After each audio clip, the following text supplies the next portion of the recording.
Stop translating. Learn to think in English. Have you ever known the English words but still couldn't speak? You stop, translate in your head, then the conversation is already over. Here's the problem. You're not speaking English. You're translating your language into English. Today, I'll show you how to start thinking in English naturally. Part 1. Why translation slows you down. Imagine someone asks, "What did you do today?" Many learners do this. Think in your native language, translate every word, check the grammar, finally answer. That's way too slow.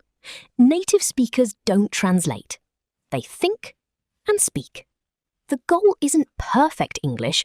The goal is fast English. Part 2. Start with easy thoughts.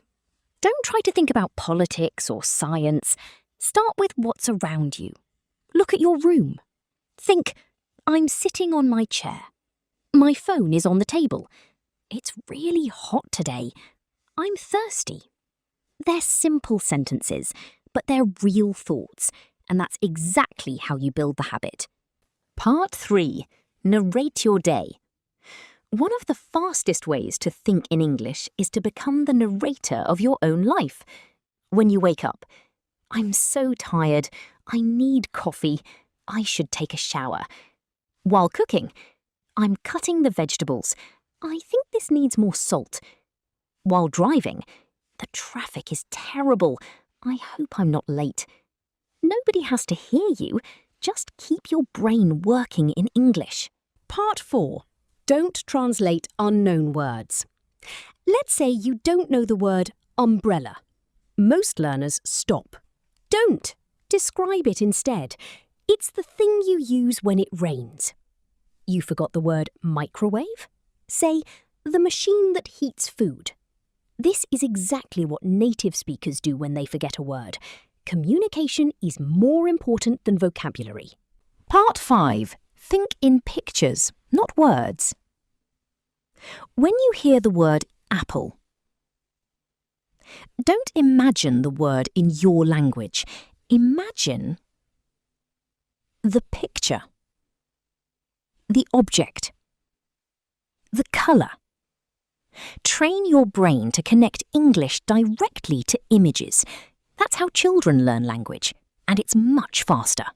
Part 6. Your daily challenge. For the next 7 days, choose just 10 minutes. No translating. Think only in English. Describe everything you see. Describe what you're doing. Describe what you're planning. At first, it'll feel strange. After a few days, it starts feeling natural. And one day, you'll realise you answered someone without translating first. That's the moment your English begins to feel real. Remember, fluent speakers don't build sentences word by word. They think in English. Start with simple thoughts today. Your future self will thank you. What's the first sentence you thought in English today? Write it in the comments and I'll read as many as I can. If this lesson helped you think differently, don't forget to like the video and subscribe for more real English lessons.